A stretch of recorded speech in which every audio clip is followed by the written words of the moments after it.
a été rejoint pour cette troisième partie d'interview par Jean-Michel Guret, qui est formateur en EFT, à la fois pour l'école Therapeutia, puis en France pour l'école qui s'appelle Arche aussi. Vous travaillez ensemble assez régulièrement. On va revenir, on va continuer un petit peu ce qu'on avait abordé, ce que tu avais abordé sur les recherches sur les thérapies énergétiques. Oui, parce que tout ça, ça me semble un petit peu magique. On tape sur des petits points, on fait de l'énergétique, on voit si le muscle fonctionne, etc. Mais est-ce qu'il y a de la science derrière? C'est l'ostéopathe qui parle en plus. Hein. Je veux du rationnel, moi. Je veux du concret. Est-ce qu'il y a des recherches, des études sur des cas cliniques un petit peu élaborés pour savoir si ça fonctionne tout ça? Je te propose donc de lire mon livre, il n'y a que 300 pages sur le sujet. Ah bah, je vais bien dormir. Mais il y a certainement, et il y a beaucoup de recherches. Donc effectivement, il y a beaucoup de recherches. Donc il y a des recherches qui ont été effectuées même en Europe, par exemple, sur certains points d'acupression en urgence, donc, notamment en Autriche, par exemple, donc le transport des personnes âgées Les blessées. urgentistes utilisent cette technique. Certains points. On est loin en France de ça. Stimulation, par exemple, du point de relaxation de l'oreille, stimulation aussi de ce qu'on appelle le point extra 1 en médecine chinoise. Et donc, ils ont observé et mesuré, notamment par électroencéphalogramme, mais également par d'autres outils, que les niveaux de stress étaient totalement différents, que les niveaux de cortisol, donc l'hormone de stress, étaient aussi complètement différents si on avait utilisé un point placebo ou si on avait utilisé un point d'acupression. Donc, il y a effectivement plein de recherches. Naïve. On se doute bien qu'il y a un avantage par rapport à l'acupuncture, que c'est plus simple. Mais pourquoi, depuis des milliers d'années, les gens plantent des aiguilles alors qu'on pourrait apparemment juste toucher, tapoter? De prime abord, certaines recherches démontreraient qu'en stimulant par des aiguilles, ou même en envoyant un léger courant électrique, on va avoir une meilleure stimulation. Donc la digitopression, l'acupression, voilà. Donc l'acupression est quelque chose qui est très simple à utiliser, c'est-à-dire que tout le monde, ça devrait être presque enseigné dans les écoles. Il n'y a pas d'effraction cutanée en plus, il n'y a pas d'effraction qui est interdite en France en l'occurrence, on n'a pas le droit de piquer si on n'est pas médecin ou infirmière, donc comme ça c'est réglé. Alors ça veut dire qu'on a une double validation, on a une validation des techniques psycho-énergétiques et aussi de l'acupuncture, d'une certaine manière. Il y a une validation, c'est ça? Tout à fait. Moi, j'ajouterais deux choses par rapport à ce que dit Yves. D'abord, la deuxième version du manuel de Gary Craig vient de sortir. Qui est le fondateur de l'EFT. Tout à fait, vient de sortir. Donc, dans cette deuxième édition que nous avons traduit et adaptée, il a demandé à Dawson Church, qui est un épigénéticien, de compiler l'ensemble des études qui ont été faites sur les recherches au niveau et qui expliquent en fait la science derrière l'EFT. Et d'ailleurs, le chapitre est intitulé comme ça. Et même si Gary Craig ne valide pas cette approche, parce que lui préfère avoir une explication sur les blocages énergétiques au niveau des méridiens, eh bien Dawson compile l'ensemble des études qui ont été faites et effectivement, ça revient sur ce que Yves expliquait tout à l'heure par rapport à la réponse 5-5 freeze. Alors, si on parle d'épigénétique, on parle de modification du génome, je ne me trompe pas. Oui. Donc ça veut dire qu'il a enregistré des données là-dessus? Oui, il y a des études qui ont été faites et qui montrent qu'en fait, on peut désactiver une certaine... l'expression génétique peut être modifiée. Voilà. D'accord. Peut-être pour expliquer un petit peu ça, parce que ça, pour la plupart des gens, je pense que si on parle de changement génétique, ça paraît tout d'un coup étonnant en tapotant. Là, tu parles d'expression génétique, ce qui est un petit peu différent. Est-ce que, en quelques mots, tu peux expliquer le principe?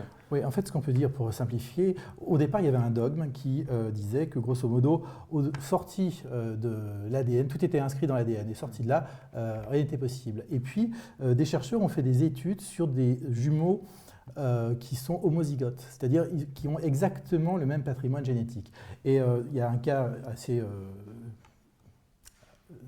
douloureux, on va dire, de deux petites filles, l'une qui sont jumelles. Hein. Donc l'une a développé une leucémie et pas l'autre. Pourtant, elles ont exactement le même patrimoine génétique. Donc, qu'est-ce qui s'est passé? En fait, on a constaté qu'il y en a une qui a été opérée des amygdales alors qu'elle avait 6 mois. Et le stress lié à l'opération a permis d'exprimer le gène de la leucémie. Donc, une émotion va changer l'expression génétique, c'est ça? Exactement. Mais c'est pas juste le fait d'avoir, je dis ça brutalement, mais c'est pas juste le fait d'avoir enlevé une barrière immunitaire qui fait qu'elle peut développer une leucémie? En fait, ce qu'on a observé en moyenne sur les jumeaux homozygotes, c'est qu'il y avait un décalage de 10 ans dans le décès entre les deux jumeaux.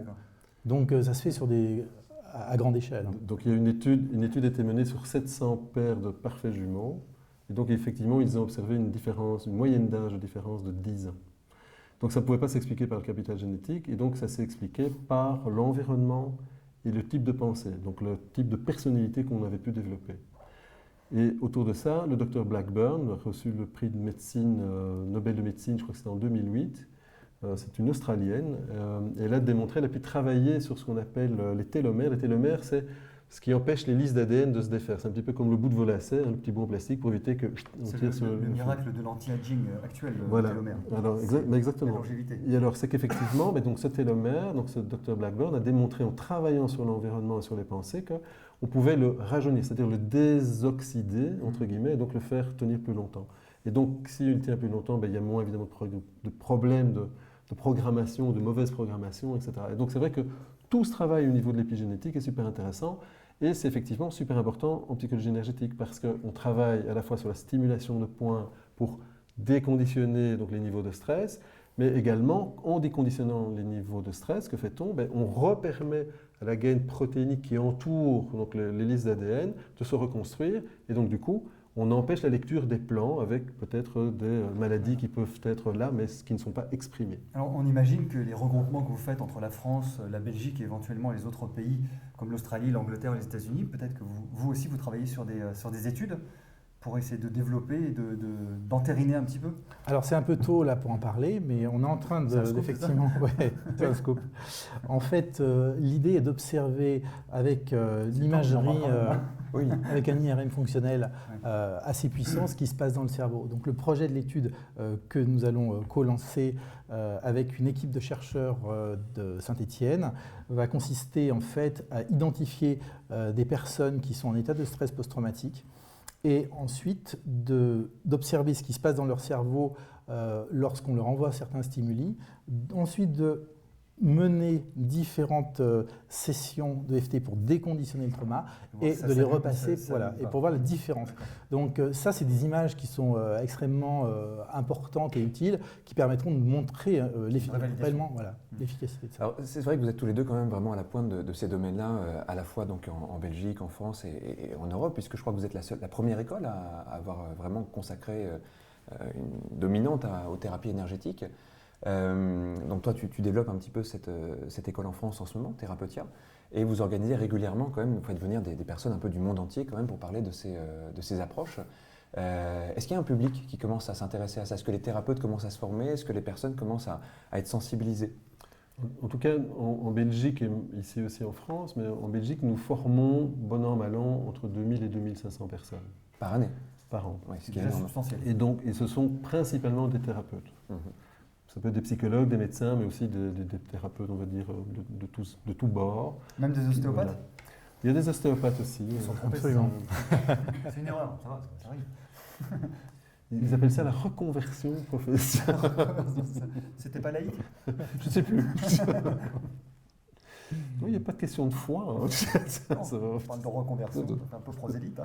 Pour reboucler sur la question, ce qu'on peut parler, c'est de la PEC, qui est une association européenne qui œuvre à la reconnaissance de la psychologie énergétique et dont la filiale française, enfin la branche française, s'appelle l'IFPEC, l'Institut français de psychologie énergétique, qui collabore avec Therapeutia pour développer ces formations en France. Donc on a amené conjointement des formations en EFT, en RIMAP, en TAT, et on fait venir également de nombreuses personnalités. Je reviens sur l'international. Oui. Il y a des grosses différences avec l'international ou pas? Est-ce qu'on apprend des choses différentes de l'international? Est-ce que l'interprétation de ces techniques à l'international est différente ou pas? Mais, en tout cas, très sincèrement, par rapport aux aspects cliniques, nous sommes clairement en avance. D'ailleurs, nous sommes en train de préparer un livre sur le sujet, EFT clinique, avec vraiment toutes les procédures, des protocoles de travail. C'est ce que tu évoquais déjà tout à l'heure. Qu'est-ce qui fait ça? Est-ce que tu disais qu'aux États-Unis, ils ne se formaient pas à l'EFT clinique? Est-ce que c'est parce que c'est une formation très grand public et que tout le monde doit l'utiliser très vite? À la base, c'est parce que Gary Craig, effectivement, voulait que ça soit accessible à tout le monde. Et Gary Craig, il a l'âge qu'il a. Et donc, voilà, on va dire qu'il est relativement figé actuellement. Ce qui fait qu'il ne fait plus vraiment évoluer l'outil, il le maintient dans une sorte de coaching. C'est présenté comme un coaching. Il faut dire aussi que Gary Craig, il est à la base ingénieur en électricité. Donc il ne vient pas non plus du monde de la psychothérapie avec une approche de l'énergie aussi. Et il y a une autre raison. Il y a aussi une autre raison, c'est que les lois de thérapie, quoi. Les lois aux États-Unis sont très complexes. C'est-à-dire que dans certains États, on peut toucher un patient, dans d'autres États, on ne peut pas. Donc les lois étant tellement complexes, Gary Craig ne veut pas se positionner au niveau de la thérapie parce que ce serait pas légal dans toute une série d'états.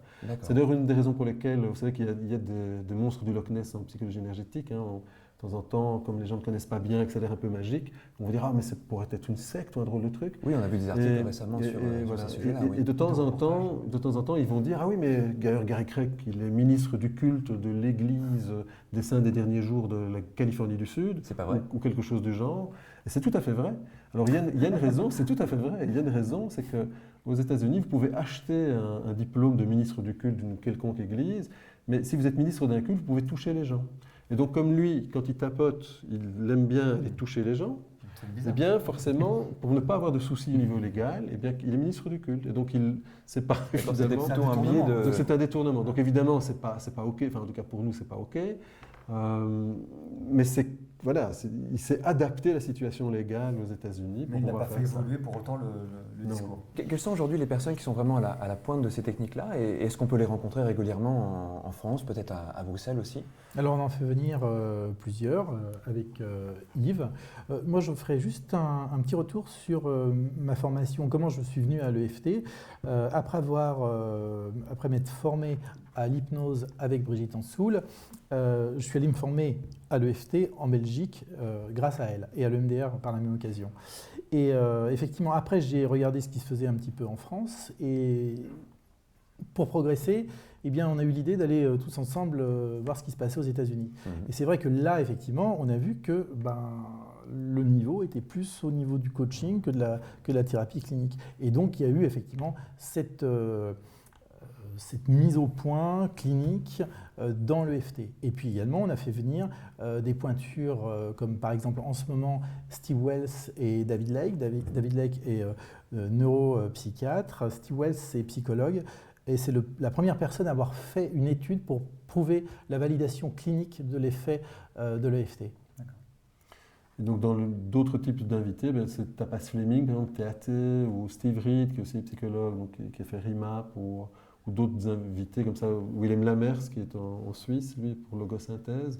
Donc c'est vraiment toutes des personnes qui apportent quelque chose à la psychologie énergétique avec des nouvelles approches ou des façons plus complémentaires de pouvoir travailler de façon plus professionnelle. Et donc on peut trouver toutes ces informations sur le site de Therapeutia? Par exemple. Ou sur le site de l'EFT? De l'IFPEC aussi également. IFPEC, www.ifpec.org. Et Therapeutia. Il y a www.therapeutia.com ou www.energiepsy.org. Merci à vous deux de ces explications. À très bientôt. C'est un petit peu plus clair. Merci. Merci.